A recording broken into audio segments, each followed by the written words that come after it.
Lifting your Toyota Tacoma can be risky, and I'm going to tell you why and what to look out for.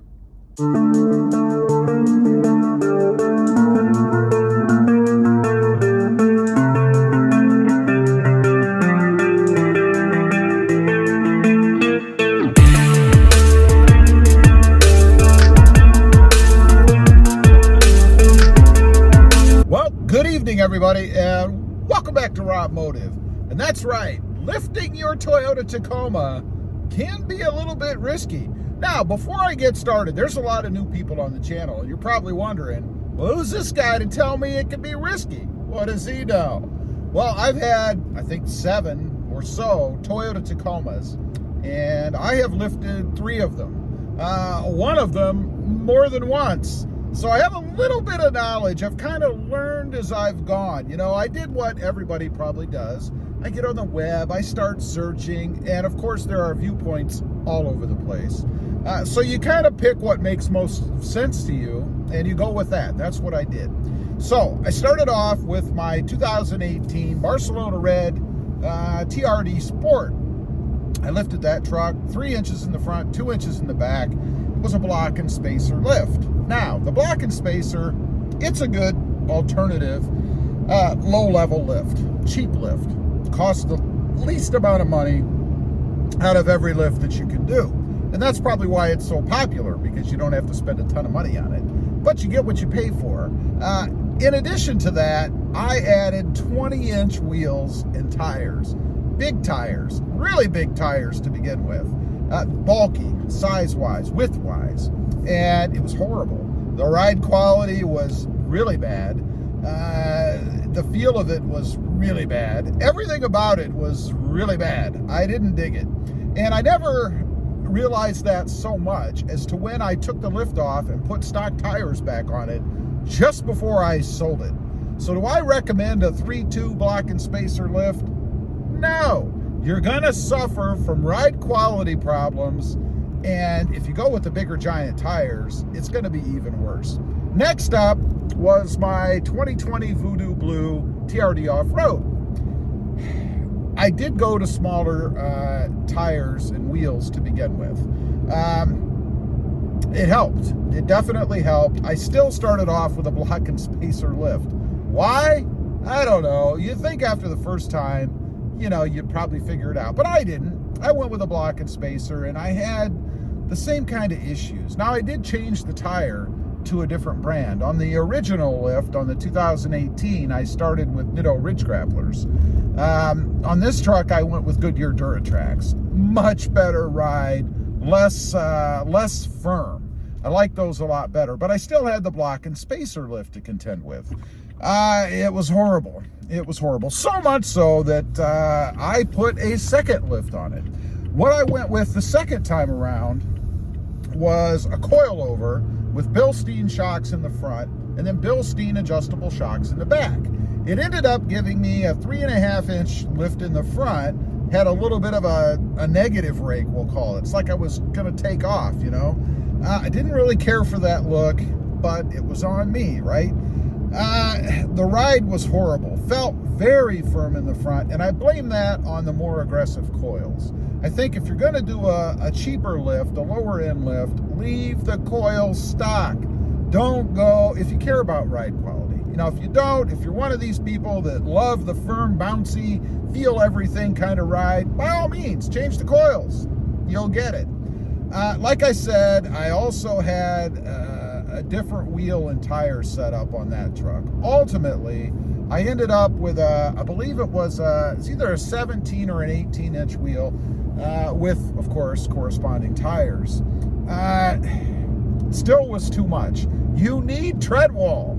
Tread wall is important if you like a smooth, more quality ride. So I blame it on, well, ignorance on my part. Let's get that out of the way. I do know that.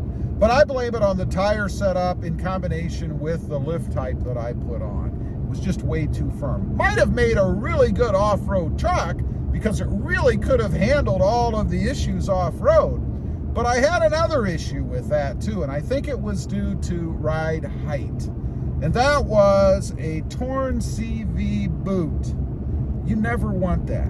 And I think it's because the angle I had on the lift was just too extreme. And I hear that often from people who have gone with a 3+ inch lift without doing anything to kind of change the geometry of the CV axle. It was a bummer. It's about a $600 fix, something like that. It was a drag. I do not recommend that lift either. Just not the way to go, unless you're going to spend the money to change everything else that you need to change along with it, and you really are happy with a firm, feel everything kind of lift.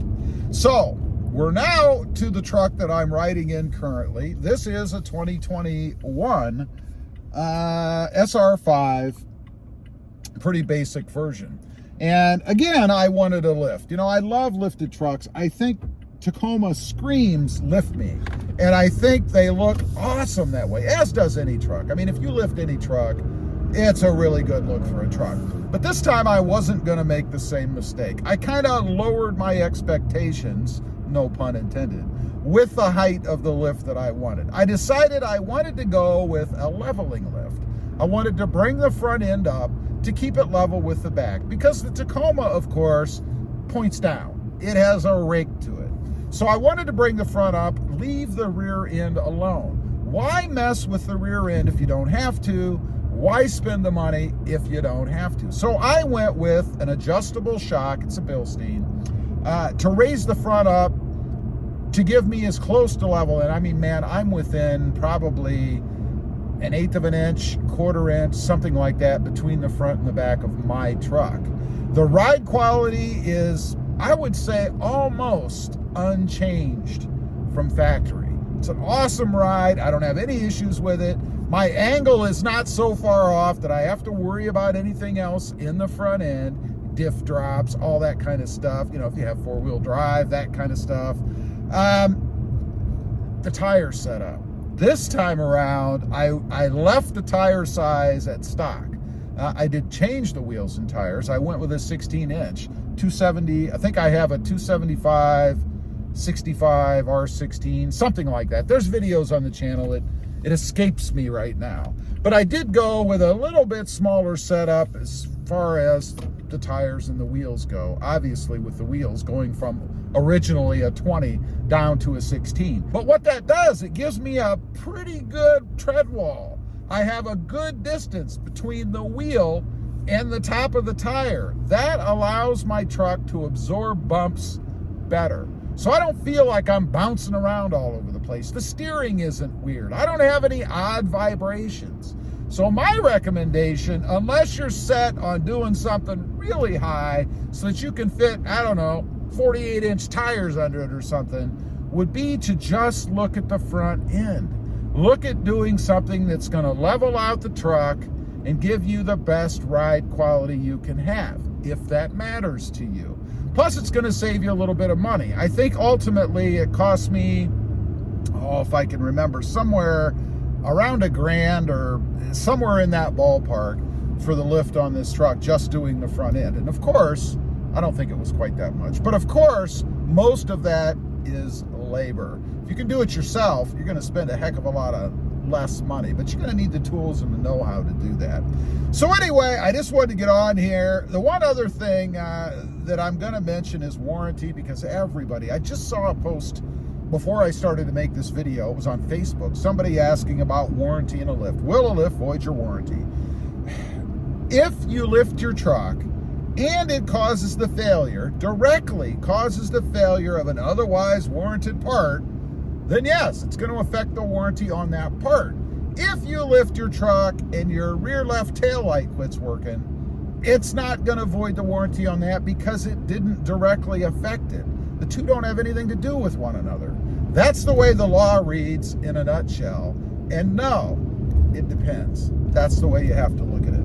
Anyway, I just wanted to get on, kind of talk about that a little. I keep seeing questions, you know, as people are trading off their trucks, buying new trucks. It's an ongoing process about lifts and things. And that's my recommendation. Work on the front, leave the coils alone, level out the truck, and it will allow you to put a little bit bigger tire on there without going crazy. And in the end, it'll save you a little money too.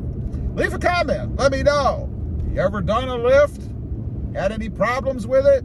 Were you dissatisfied? Be honest, I'd be curious to know. Also, real quick, I do have 2 additional channels. Robmotive FST, all about full-size trucks. And Robmotive JT, all about my 2020 Jeep Gladiator.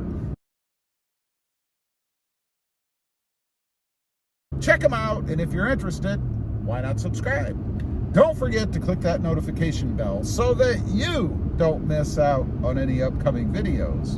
And do me a favor, smash that subscribe button on the way out. Thanks for watching. Stay comfortable out there. Bye.